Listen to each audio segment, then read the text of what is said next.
بابل کا شہر اپنی عظمت، دولت، طاقت اور گمراہی کے لیے مشہور تھا۔ یہاں کے لوگ ستاروں، سورج، چاند اور اپنے ہاتھوں سے بنائے ہوئے بتوں کی پرستش کرتے تھے۔ اسی شہر میں ایک نیک دل، سچائی کے متلاشی انسان آزر کا بیٹا پیدا ہوا۔ اس کا نام ابراہیم رکھا گیا۔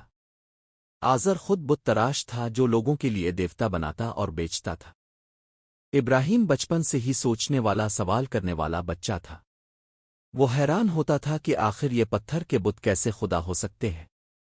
جب ابراہیم تھوڑے بڑے ہوئے تو انہوں نے اپنی عقل سے ان بتوں کی حقیقت جاننے کی کوشش کی۔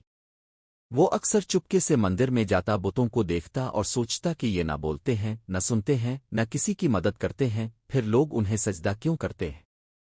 ایک رات ابراہیم نے چمکتا ہوا ستارہ دیکھا۔ وہ کہنے لگا، یہ میرا رب ہو سکتا ہے۔ مگر جب وہ غائب ہو گیا تو کہا، یہ میرا رب نہیں ہو سکتا۔ پھر چاند دیکھا، پھر سورج، لیکن سب ڈوب جاتے تھے، سب فنا ہو جاتے تھے۔ ابراہیم سمجھ گئے کہ میرا رب وہ ہوگا جو کبھی غائب نہ ہو، جو ہمیشہ زندہ رہے، جو سب کا خالق ہو۔ انہیں یقین ہو گیا کہ ایک ہی خدا ہے جو آسمان و زمین کا مالک ہے۔ اس نے ہر چیز کو پیدا کیا ہے اور وہی عبادت کے لائق ہے۔ ابراہیم نے اپنی قوم کو حق کی طرف بلانا شروع کیا۔ انہوں نے کہا، تم ان بتوں کو کیوں پوجتے ہو جو تمہیں نہ فائدہ دے سکتے ہیں نہ نقصان؟ قوم کے سرداروں نے اسے گستاخ، پاگل اور بدعقیدہ کہا، مگر ابراہیم ڈٹے رہے۔ انہوں نے اپنے والد آزر کو بھی سمجھایا، لیکن آزر نے غصے میں آ کر انہیں گھر سے نکال دیا۔ ابراہیم نے ایک منصوبہ بنایا۔ ایک دن جب قوم کسی تہوار کے لیے شہر سے باہر گئی تو وہ مندر میں داخل ہوئے اور کلہاڑی سے تمام بتوں کو توڑ ڈالا۔ صرف ایک بڑے بت کو چھوڑ دیا اور کلہاڑی اسی کے کندھے پر رکھ دی۔ جب لوگ واپس آئے تو یہ دیکھ کر حیران رہ گئے۔ پوچھا، یہ کس نے کیا؟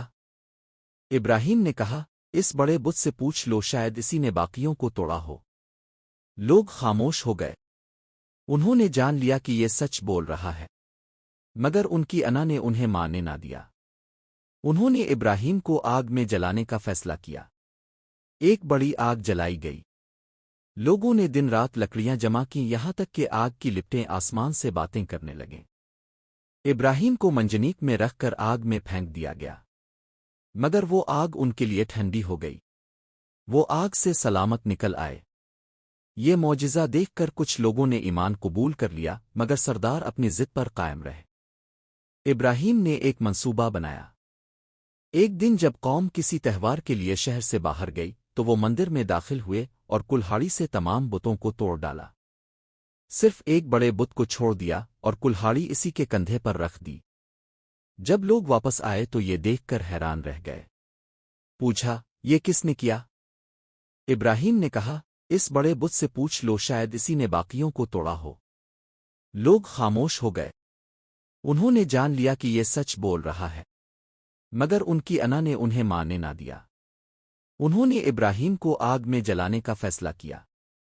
اپنی قوم کی مخالفت اور ظلم کے بعد ابراہیم نے وطن چھوڑنے کا فیصلہ کیا۔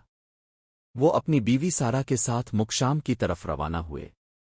راستے میں کئی علاقے آئے اور وہ جہاں بھی جاتے لوگوں کو توحید کا پیغام دیتے۔ انہوں نے مسلسل دعوت دی، تبلیغ کی اور صرف ایک خدا کی عبادت کی تلقین کی۔ ابراہیم نے اپنے بھتیجے حضرت لوط کو دعوت دی اور وہ ان پر ایمان لے آئے۔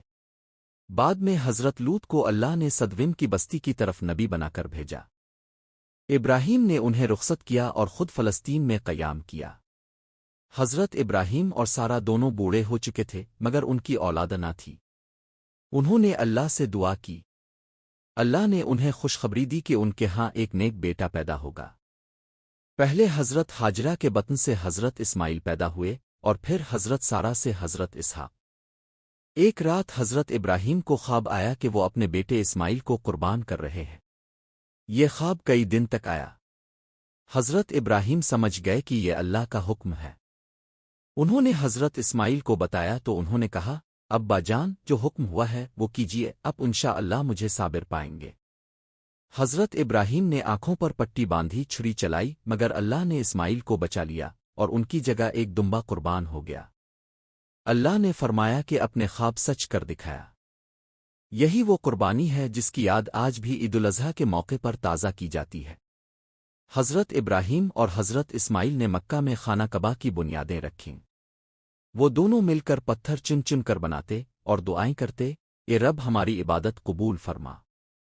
یہ گھر توحید کا مرکز بنا اور رہتی دنیا تک مسلمان اس کی طرف منہ کر کے نماز ادا کرتے ہیں۔ حضرت ابراہیم نے اپنی پوری زندگی ایک خدا کی بندگی میں گزاری۔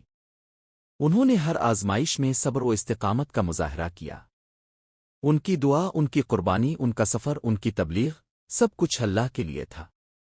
انہیں خلیل اللہ یعنی او اللہ کا دوست او کا لقب ملا۔ وہ انبیاء کرام کے جد و امجد ہیں۔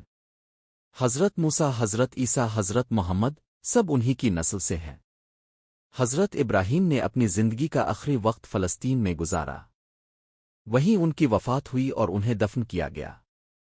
ان کی تعلیمات، ان کی قربانیاں، ان کا کردار آج بھی روشنی کا مینار ہے۔